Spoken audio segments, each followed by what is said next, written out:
And next, we are going to shift to the presentation of the outstanding faculty member for Dr. Erin Lawler.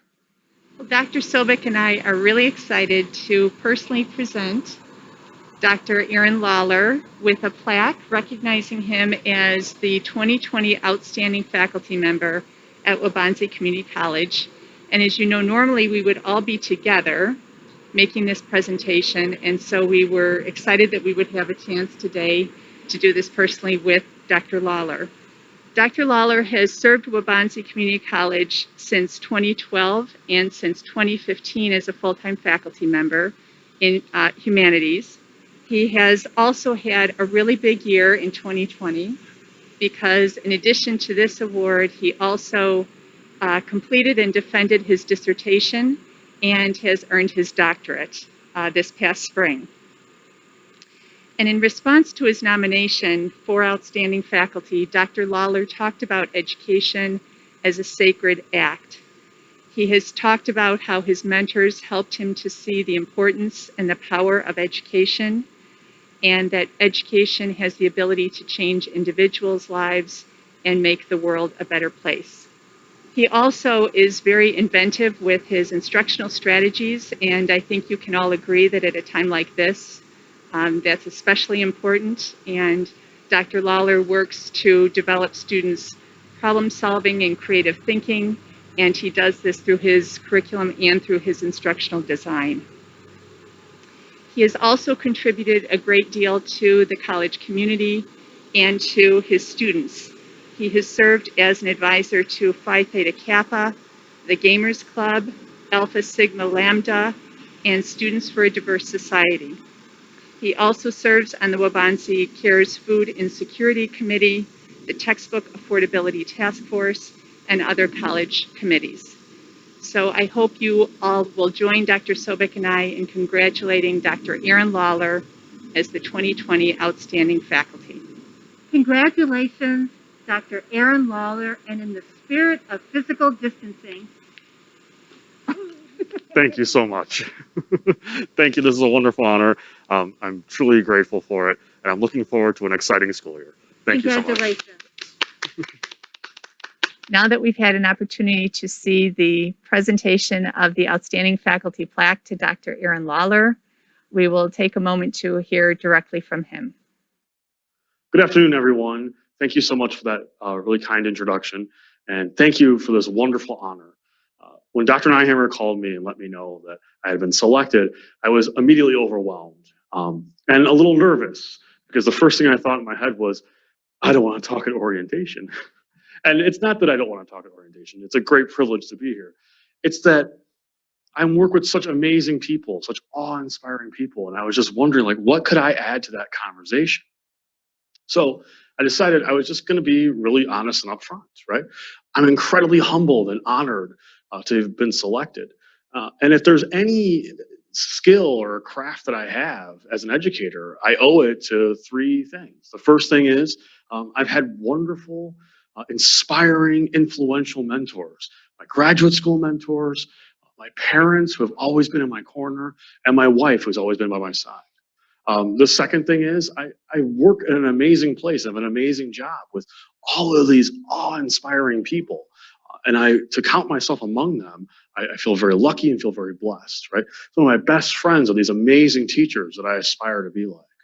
And then the last thing is that I've always tried to be well-read, right? I'm a kind of a bookish guy, and I think that, reading a lot of different material from a lot of different places strengthens me as a teacher in the classroom. So I don't really think there's a secret to my craft. I think, if anything, it's that I'm a bit of an idealist and a bit of a romantic when it comes to education. I believe in education. I believe it's how we fix our communities and make the world a better place. I think it's how we combat ignorance, how we take those intellectual risks, and how we champion the cause of civilizing an uncivilized world. So I'm doing this, I'm kind of thinking about education and what I'm going to say today, and I ask myself, what is education to me? And education to me is very sacred. It's a reverent calling that we take on, right? Education is how we solve all of the world's problems. It's how we make ourselves better. It's how we make our communities better, right? It's how we improve individual lives. values. And because of that, I tend to think that education is perhaps the most important thing that humankind has ever done.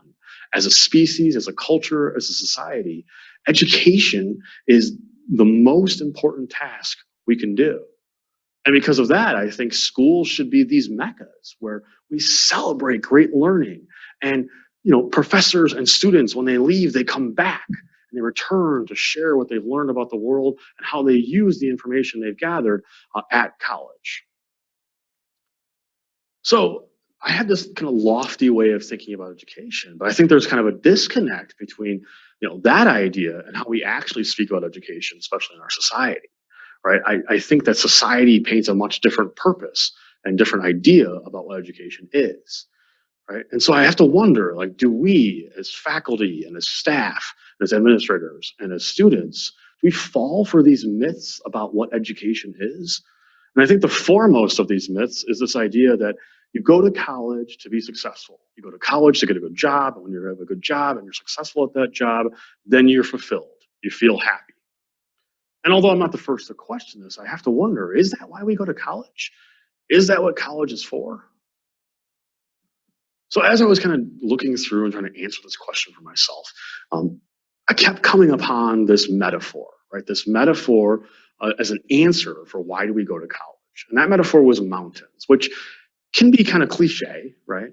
But if you really think about what a mountain is, it reveals itself in a really kind of bizarre and mysterious ways. Right? What is a mountain? But when we look at it from a distance, we can see the full shape of it, right? We actually can't. We can only see one side of it. We miss the entire part that's being obscured. So if we want to see the other side of the mountain, we have to walk up on it and walk around it. But at that point, we lose the majesty of the thing because we're now focused only on the details. See, mountains reveal themselves in the ways that we need or the ways that we get to see. And I think education is the same way. I think education is very mountainous, right?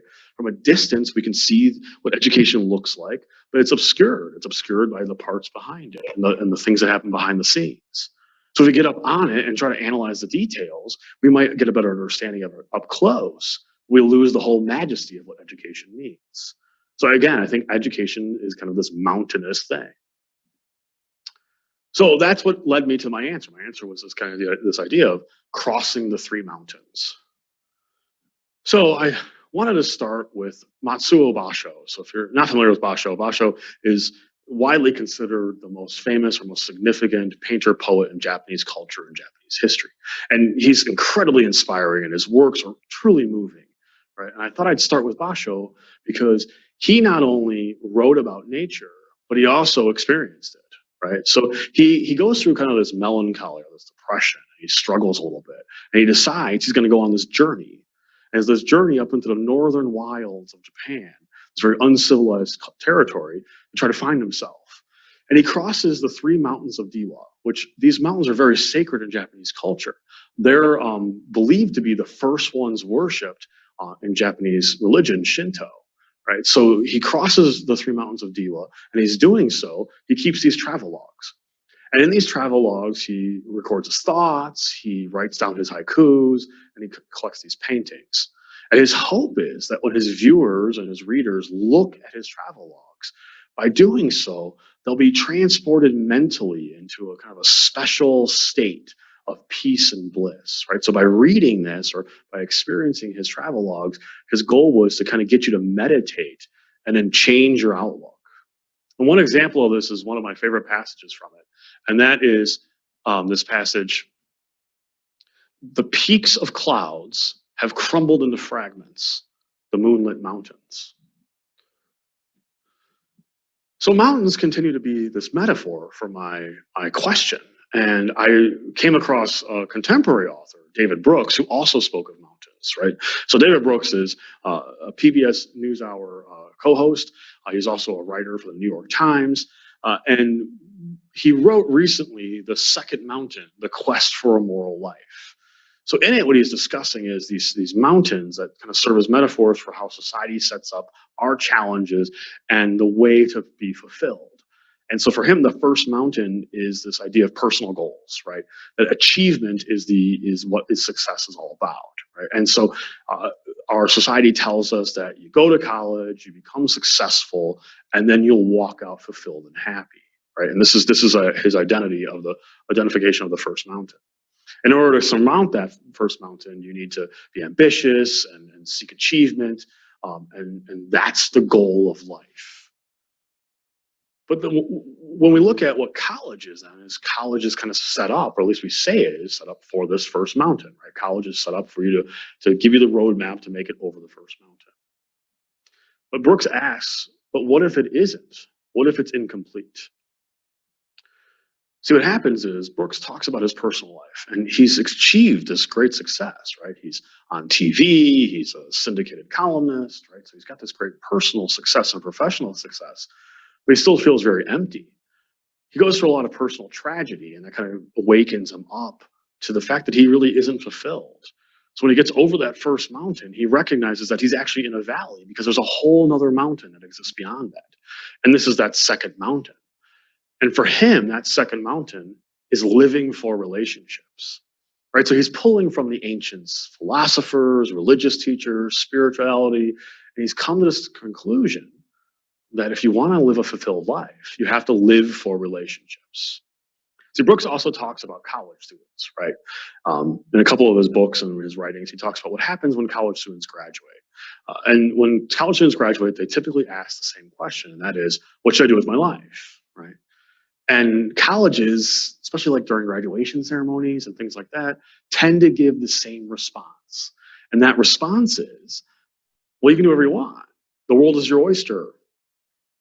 Wide open opportunities for you, right?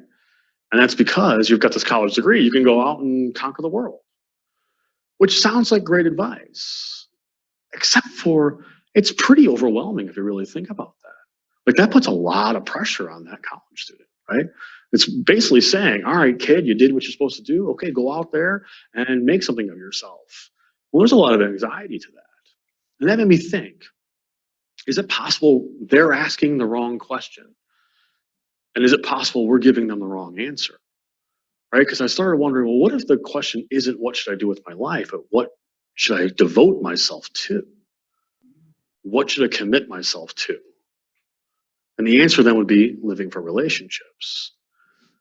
So I think this makes sense, right? Because colleges are actually really great at relationships, right? That's what colleges are kind of founded on, right? This idea between the professor and the student and this relationship that they forge. Like I often think of my students as kind of being like these knight errants out on the quest for the Holy Grail and proving themselves virtuous and skilled. And we professors were the sages and the mentors who are giving them the knowledge and the wisdom they need in order to complete their journey. And it's more than that too, right? Because they don't just form a bond with us, right? They're not just forming a bond and a relationship with their professors and their mentors, but they're forming a bond and a relationship with the material, right? So our students form a relationship with Shakespeare and Da Vinci and Galileo and Mozart. Because see, the masters, they never die. They just become. They become their wisdom. They become their poetry. They become music. And then we as professors, we pass that on to our students, right? We share with them the music and the poetry and the wisdom of the world so that they can go out and go on their quest. See, and that's the kind of relationships I think colleges are great at. We're really great at forming those kinds of relationships. Basho had a similar kind of experience to Brooks, right? Basho had surmounted the first mountain. He was very successful in his life. He became a samurai. He was descended from a long line of samurais, and he had a lot of prestige. But at that top of that mountain, he saw the valley. He wasn't fulfilled. And so he ended up leaving being a samurai to become a poet and to live for others. So that got me thinking, okay, so Brooks has two mountains, and Basho kind of follows that same path. But Basho actually went on a physical journey, and he crossed a third mountain. So I wondered, is there a third mountain? Is there a metaphorical third mountain? What could Basho teach us about that third mountain, if there is one? And I came to the conclusion that it's about complexity and simplicity, two really important ideas that Basho tries to communicate, especially when it comes to the ideas of nature and existence and living a life fulfilled. So that reminded me of Herbert A. Simon, right? So Herbert A. Simon is this economist and this cognitive psychologist who really does a great job of discussing complexity and simplicity. So in his work, The Sciences of the Artificial, he has this theory that proposes about how we have complexity in the world. And it all starts with a little ant. So a little ant is, very unimpressive, not very intelligent, right? Like the mom going upstairs on the ant's head, right? And he imagines this ant like scurrying along a beach. And as this ant is leaving its trail, it's this really complicated kind of network, almost like a maze of different things that he's accomplishing. So the ant seems very complex. But Simon knew the ant wasn't complex. They're not very intelligent. So what is? His realization is that it's the environment that's complex, right? The sticks and the rocks and the different particulate of the sand and the different air pressures and the different tides that are carving this maze in the sand. And the ant is simply reacting, right? The ant is moving forward and backward and left and right. And it's just reacting to a complicated world around it. See, Simon really wasn't talking about ants, right? He's talking about people. We tend to think, oh, we're these really complicated things, we're these really complicated beings, right? We have consciousness, we live these complex lives. Or the world around us is complex, and we're reacting to that complexity. Because for Simon, humans actually are very regular. They follow very regular patterns, right? There's a lot of predictability in human behavior and human thought, right? And it's because these patterns kind of emerge. Because people really prefer the simple to the complex. It's the reason that we try to predict the weather, right? So we look at the historical data, something very complex, and we try to predict what's going to happen so we feel secure and we know what the outcome is going to be. Or it's why we talk to our elders and ask them how times past went. Grandma, what was it like back in the day? And Grandma shares with you her stories, and then you can build a pattern. So the next time you encounter a challenge, you kind of have a pre-programmed answer to what's going to happen. That comforts us, right? It's uncertainty that makes us fearful. It gives us anxiety. Certainty helps comfort us. So Basho talked about complexity in a very similar way. Now he's pulling from Zen Buddhism as opposed to the social sciences, right? And he focuses specifically on two Zen Buddhist ideals, Wabi and Sabi. Now the first of these, Wabi, is this idea of being satisfied by simplicity. And then the second of these ideas, Sabi, is the appreciation of the imperfect. And Basho believes that the way you do this, the way you can truly understand this, is through nature. Nature's great at providing simple kind of experiences that are wonderful and beautiful, and that they're imperfect, right? They're full of imperfections, and that's what makes them unique and memorable. So Basho believed that if we lived our lives this way, we would learn to appreciate the simple things in life, that we would have a deeper appreciation and love for what simple things life has to offer. So for instance, he mentions things like laughter, or a little surprise that happens in unexpected ways on a daily basis, or seeing something beautiful in nature and kind of relishing in that moment. See, where Simon talks about sticks and rocks making our worlds complex, Basho says those little things, those little surprises, are what make life worth living. That's what makes life meaningful. So if I start to bring this full circle, I start to think, okay, so how does complexity and simplicity work, right? Well, I really think it's what teaching and learning is all about. What is teaching and learning but understanding the relationship between the complex and the simple, right? Complex things are simply the interwoven mesh of the simple things. And what do? We as teachers, we try to take complex things and break them down into simple ideas. And what do our students do? They take simple ideas and they build them into more complex ones. Right? So I think Basho actually understood this better than anybody else. He knew that to appreciate the beauty of the world, we had to take the complex things and appreciate their simplicity. This is probably best illustrated in one of his haikus. Violets, how precious on a mountain path. See, for me, education is this kind of sacred quest that we're on. And that quest is scaling the three mountains, right? And to take that, to do that undertaking of trying to cross these three mountains, right? This is noble, honorable work. And the whole goal is to get past the first mountain so you can get to the other two. So you need to surmount the idea of personal challenges and achievement in order to start living for others. We start living for others in order to start looking at the bigger world around us and appreciating the complex through the simple.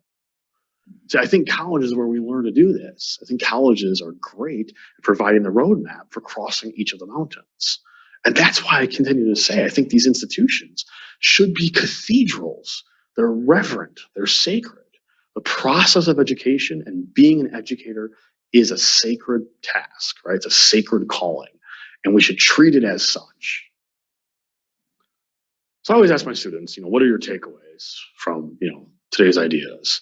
And so I thought to myself, well, what are my takeaways from this kind of self-reflecting process of understanding about education and college? And my first one is that I feel like I owe a debt to my mentors, right? They're the ones who instilled this in me. They're the ones who said to me that education is this sacred calling, right? And living that way enriches my life. And so I feel like I owe a debt by passing that forward to my students and to others. The second thing is, early in my career, I used to think education was important, right? I thought, it's important to be a teacher. It's an important job. Now I think education is everything. It's not just important, it is everything. Because to me, the work of college might be the most important thing we do, right? Because it's the work of ourselves. It's the work of improving who we are to improve the world. So there's no more important task than achieving one's goals, living for something bigger than themselves, and appreciating the beauty around us. So when we do this work of crossing the three mountains, I think we're doing the work of Basho, right? Basho expected us to do the hard work of the soul. And Brooks talks about this in surmounting the first mountain, because it's not enough. We have to get past that first mountain in order to achieve the second and third. So if we're following the way, we're following this relentless quest for truth. And so on this quest, we're the samurais and the sages. We're the sages imparting the wisdom upon the world. We're the samurais because we're taking intellectual risks. We have to be courageous and brave and try things and say things that others people won't say. So that's education to me. It's the sacred quest that we share with our students and with one another. So I think what we have to do is go forth. Thank you so much for taking the time to listen to me today. Thank you truly for this incredible honor. I'm truly humbled by it. I wish you all luck as we start the next semester. These are unprecedented times, and I believe if we stick to this idea that education really is the solution to all of our problems, we can get through together. So good luck as the semester unfolds, and thank you again.